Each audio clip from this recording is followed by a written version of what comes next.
Genset என்றால் George சோரோஸின் அமைப்பு, வேற ஒன்றும் இல்லை. அமெரிக்காவின் கைக்கூலிகள் என்ற அர்த்தம். ஆம பூந்த வீடும் கம்யூனிஸ்ட் இருந்த நாடும் உருப்பட்டதா சரித்திரமே இல்லை. ஒரு நாடு சொல்லுங்க.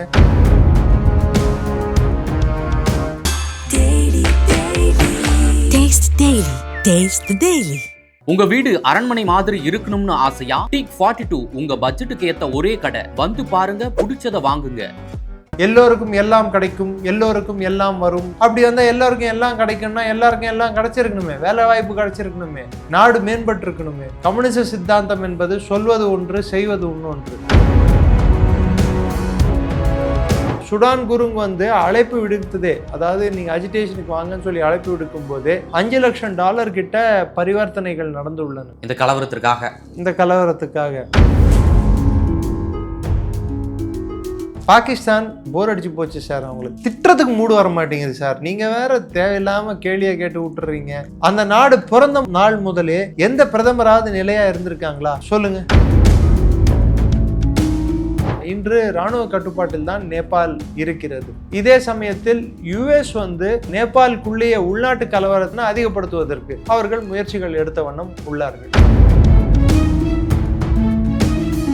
முன்னாள் இந்திய பிரதமர் ராஜீவ்காந்தியை கொல்லாவிட்டால் ஈழத்துக்கான சமாதானம் ஆக்கப்பூர்வமான ஒரு சமாதானமாக இருந்திருக்கும் அல்லவா? இலங்கை பொருளாதார வீழ்ச்சியை சந்தித்த போது நாம் தான் முதல் அவர்களுக்கு நட்பு கரம் நீட்டினோம். ரெஃப்ளெக்ட் நேயர்களுக்கு வணக்கம். இன்று நாம் சந்திக்க இருக்கக்கூடிய சிறப்பு விருந்தினர் டிஃபென்ஸ் எக்ஸ்பர்ட் திரு நிரஞ்சன் அவர்களை வரவேற்று நிகழ்ச்சிக்குள் செல்வோம். சார் வணக்கம். சார் வணக்கம். ஜெயின் சார், இந்தியாவின் அண்டை நாடான நேபாளத்தில் கடந்த 4ஆம் தேதி முதல் ஜென்செட் அப்படிங்கிற ஒரு அமைப்பினர் ரொம்ப உக்கிரமா போராட்டத்தை நடத்தி வராங்க. இதற்கு முக்கிய காரணமா சமூக வலைதளங்கள் முடக்கம் என்று சொல்லப்படுது.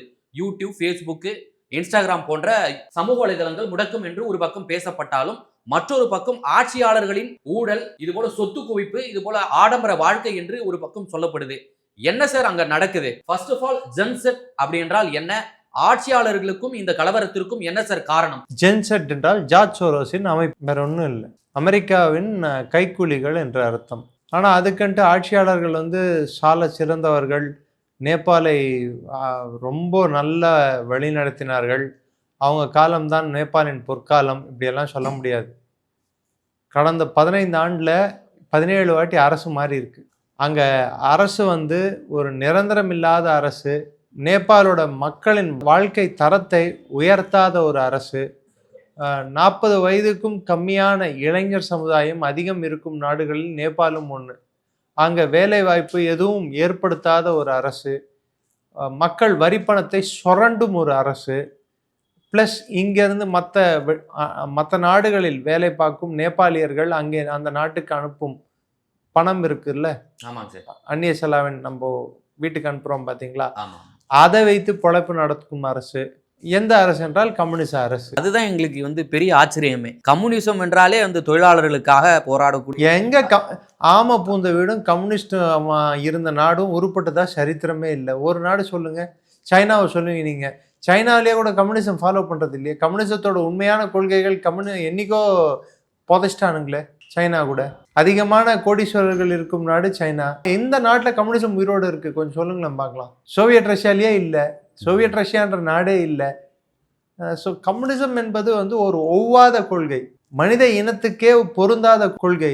இப்போ கோபி சார் உங்களுக்கு ஒரு பேக்கெட் பிரியாணி வாங்கி தரேன், உங்களுக்கு பத்தும். என் ஹைட்டுக்கு ஒரு ஹாஃபு ஒரு குவார்ட்டர் பிரியாணி சாப்பிடணும்னு தோணும் எனக்கு. இல்லை எல்லாருக்கும் அரை பேக்கெட் பிரியாணி தான் அப்படின்னா அது எப்படி கம்யூனிசம் ஆகும்? எல்லோருக்கும் எல்லாம் கிடைக்கும், எல்லோருக்கும் எல்லாம் வரும், எல்லோருக்குமே. அப்படி வந்தால் எல்லாருக்கும் எல்லாம் கிடைக்கும்னா எல்லாருக்கும் எல்லாம் கிடைச்சிருக்கணுமே, வேலை வாய்ப்பு கிடைச்சிருக்கணுமே, நாடு மேம்பட்டு இருக்கணுமே. கம்யூனிச சித்தாந்தம் என்பது சொல்வது ஒன்று, செய்வது இன்னொன்று. என்றுமே கம்யூனிச சித்தாந்தம் நடைமுறை வாழ்க்கைக்கு ஒரு ஏற்றுக்கொள்ளாத ஒரு சித்தாந்தம், அதை செயல்படுத்த முடியாத ஒரு சித்தாந்தம் கம்யூனிச சித்தாந்தம்.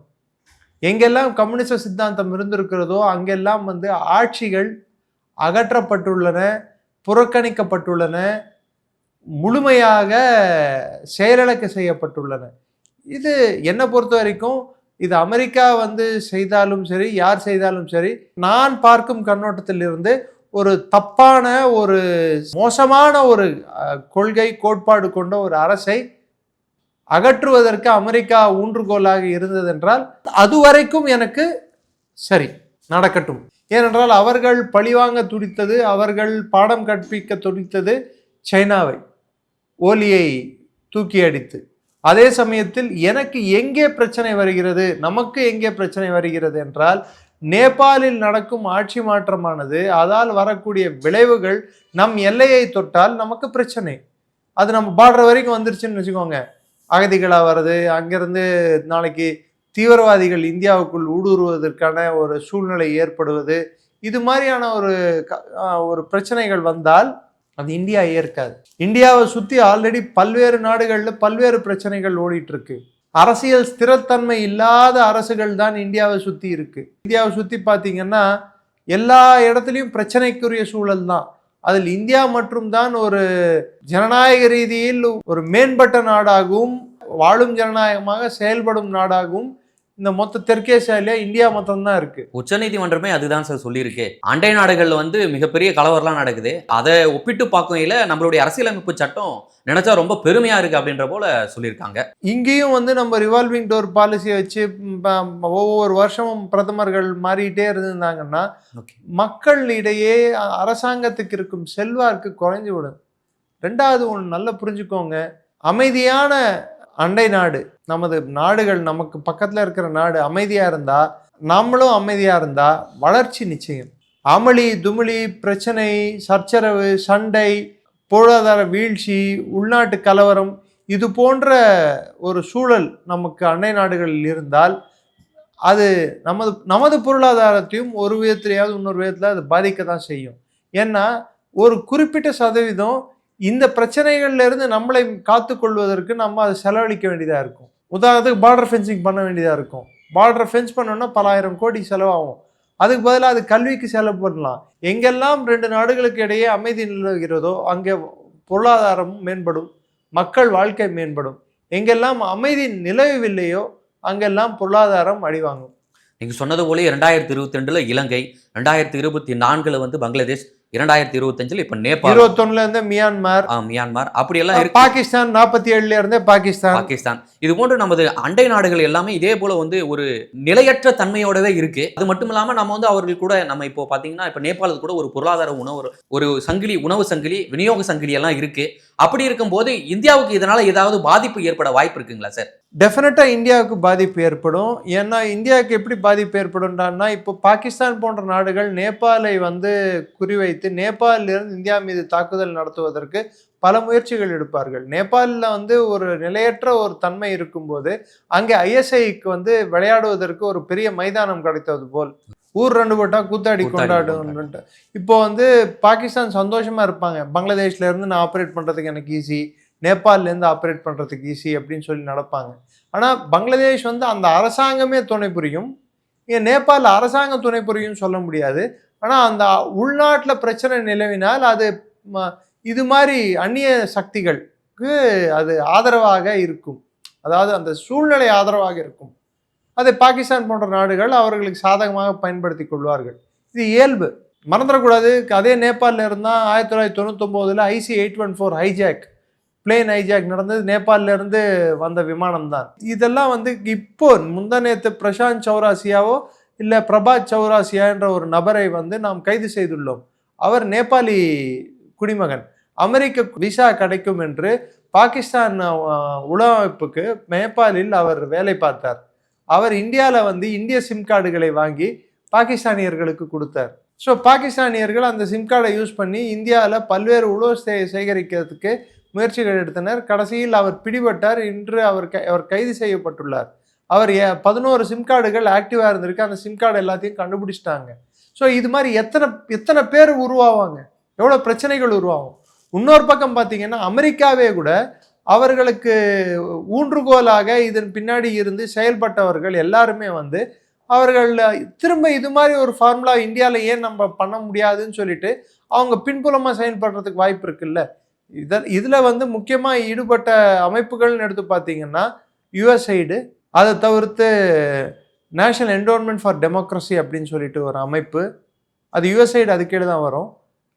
அதுக்கப்புறம் ஜார்ஜ் சோரோஸோட ஓப்பன் சொசைட்டி ஃபவுண்டேஷன் இது பின்னாடி பின்புலமாக செயல்பட்டிருக்கு.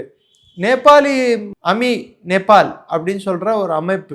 என்ன அமைப்பு சார்? என்னுடைய கொள்கையை வச்சு அவங்க இருக்காங்க? அதாவது நான் நேபாள் என்ற கொள்கை தான் அவங்களது. அதாவது நான் நேபாள்னு சொல்லிக்கிற அமைப்பு அது. அது வந்து அந்த அமைப்பின் தலைவர் வந்து சுடான் குருங். அந்த சுடான் குருங் தான் இதற்கு மூளையாக வேலை பார்த்தது.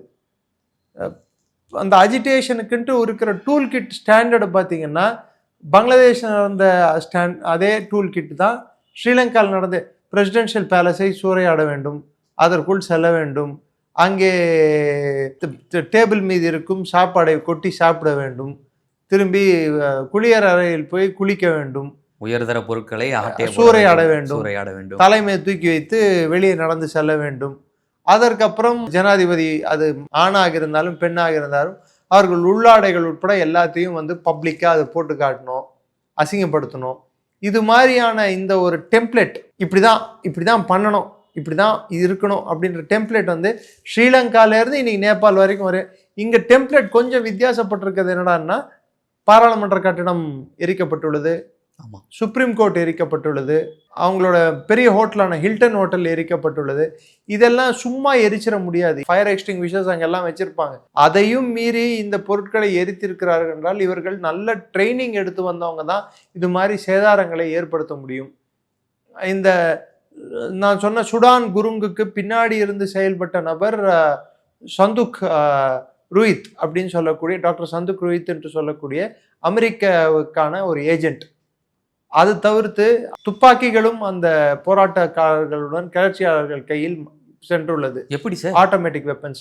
அதுக்கு தீபக் அப்படின்னு சொல்ற ஒரு நபர், அவர் நடத்தும் இன்ஃபினிட்டி ஃபவுண்டேஷன் அப்படின்னு ஒரு ஃபவுண்டேஷனும், சாஹில் அகர்வால்னு சொல்லிட்டு ஒருத்தர் அவர் ஒரு இது நடத்துறார், ஷங்கர் குரூப்னு சொல்லிட்டு. இவங்க 2 பேரும் வந்து இல்லீகல் ஆர்ம்ஸ் டீலர்ஸ். இவங்க வந்து வெப்பன்ஸ் கொடுத்துருக்காங்க.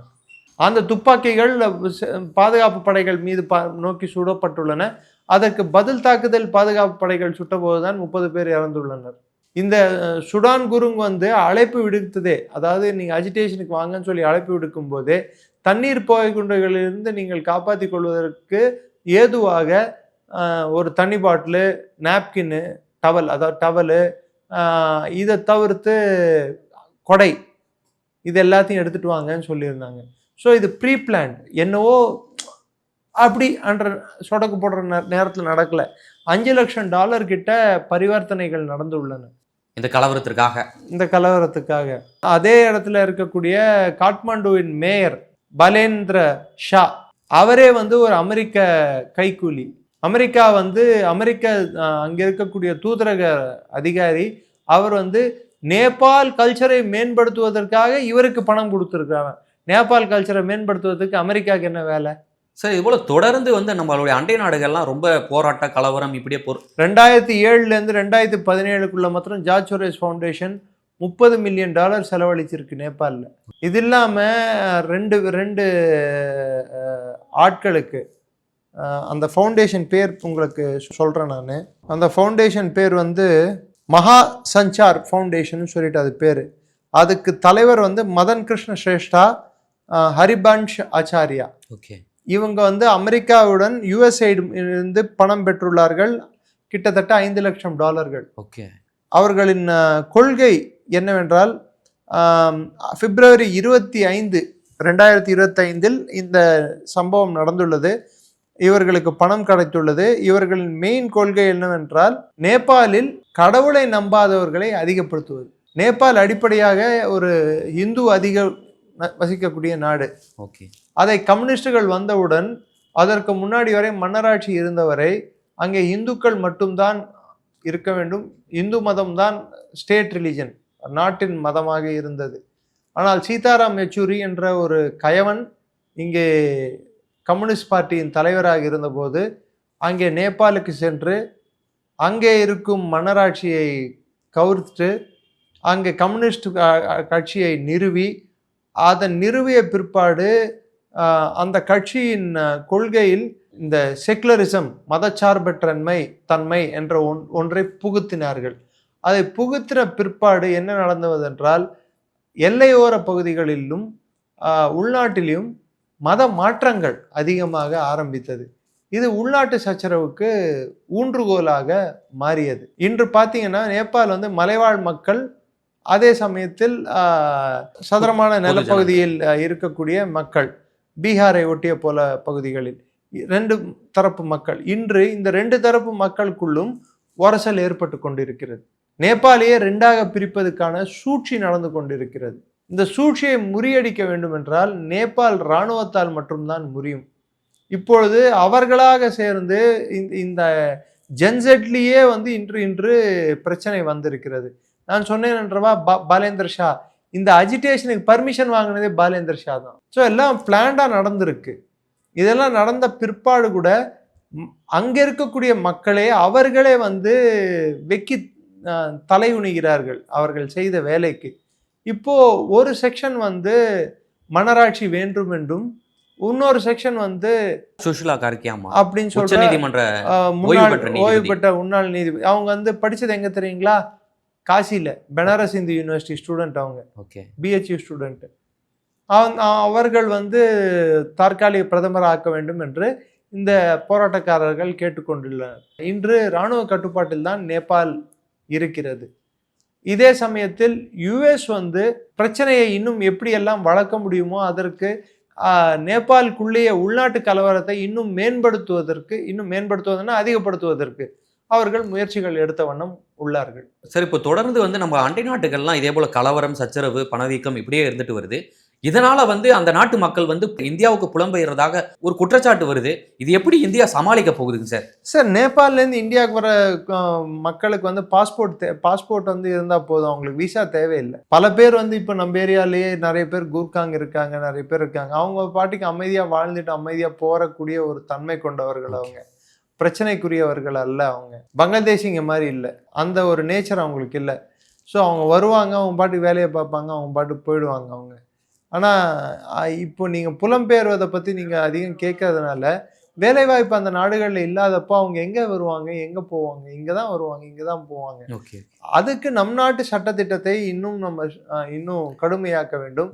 வேலைக்கு வந்தால் இங்கே யார் வேலைக்கு வருகிறார்களோ அவர்கள் அதிகாரப்பூர்வமாக ஒழுங்காக இந்தியாவுக்குள் வந்து வேலைக்காக வந்து அதற்கான விசா எடுத்து இங்கே வேலை செய்து கொண்டு அவர் நாட்டுக்கு பணம் அனுப்பட்டும். அதனால் நமக்கு ஒன்றும் பிரச்சனை இல்லை. இங்கே இருக்கக்கூடிய சிறு குறு வேலைகள் வந்து மற்ற நாடுகள் ஆளுகளுக்கு போகுதுன்னு சொல்லிட்டு பங்களாதேஷி வேலைக்கு வந்துட்டான், நேபாள்காரன் வேலைக்கு வந்துட்டான், அவன் வந்துட்டான், இவன் வந்துட்டான்னு நம்ம வேலை பண்ணுறதா இருந்தால் அவன் ஏன் சார் வர போகிறான்? இப்போ திருப்பூர்லேயே நம்ம வேலை பண்ணுறதா இருந்தால் பங்களாதேஷ்காரங்க ஏன் வந்து வேலை பண்ண போகிறாங்க? நம்ம வேலை பண்ணுறது இல்லை. 10வது படித்தா கூட நம்ம கலெக்டர் துறை யாரும் வந்து இறங்கி நார்மல் வேலையை பார்க்கறதுக்கு விருப்பம் இல்லை நம்ம சமுதாயத்தில். குறிப்பிட்டு தென்னிந்தியாவில் வந்து இது ஒரு வியாதி மாதிரியே பரவிட்டு இருக்கு. வேலை பார்ப்பது என்னவோ ஒரு தப்பான ஒரு விஷயம். எல்லாருக்கும் ஒயிட் காலர் ஜாப் தான் வேணும்னா எப்படி கிடைக்கும் சொல்லுங்க? ஸோ இந்த மாதிரி ஒரு எண்ணம் வந்து வளர்ந்து கொண்டிருக்கிறது. இங்கே வந்து பல தொழில்கள் இங்கே மெதுவாக மற்றவர்கள் வந்து செய்யக்கூடிய வண்ணம் இருக்கிறது. அதற்கு அவர்களை தப்பு சொல்லி பிரயோஜனம் இல்லை. ஆனால் அதற்கென்று அவர்கள் இங்கேயே செட்டில் ஆவது, அதாவது இங்கேயே புலம்பெயர்ந்து இங்கே குடிமகன்களாக ஆவதை நான் எவ்விதத்திலும் ஏற்றுக்கொள்ள முடியாது. அதற்கு என்ன தேவை என்றால் இந்தியாவின் சட்டத்திட்டங்களை இன்னும் கடுமையாக்க வேண்டும். இது போன்ற சம்பவங்களை பார்க்கும்பொழுது நம்மளுடைய நாட்டுடைய ஜனநாயக தளம் மற்ற நாடுகளுடைய ரொம்ப வலுவா இருக்குன்னு பாக்குறீங்களா? ரணில் விக்ரமசிங்கே என்ற ஒரு நபர் அமெரிக்காவின் கைக்கூலியாக செயல்பட்டார். முகமது யூனிஸ் என்ற 80 வயது முதியவர், அவர் வர்றதுக்கு முன்னாடி பங்களாதேஷ் பொருளாதாரம் 6%. இன்னைக்கு அவர் வந்த பிற்பாடு பங்களாதேஷ் பொருளாதாரம் 3%. பாகிஸ்தான் போர் அடிச்சு போச்சு சார். அவங்களுக்கு திட்டத்துக்கு மூடு வர மாட்டேங்குது சார். நீங்க வேற தேவையில்லாம கேள்வியை கேட்டு விட்டுறீங்க. அந்த நாடு பிறந்த நாள் முதலே எந்த பிரதமராவது நிலையா இருந்திருக்காங்களா சொல்லுங்க? 5 வருஷம் கம்ப்ளீட் பண்ண ஒரு பிரதமர் பேர், பாகிஸ்தான் பிரதமர் பேர் சொல்லுங்க. அது ஒரு நாடு, அதுக்கு ஒரு ஜனநாயகம், அதுக்கு ஒரு பாராளுமன்றம், அதுக்கு பிரதமர், இது எல்லாமே ஒரு அபத்தம் sir. Army will select, so called people will elect, but army will select. மக்கள் தேர்ந்தெடுத்த மாதிரி இருக்கும், ஆனால் இராணுவம் தான் அவர்களை தீர்மானிக்கும்.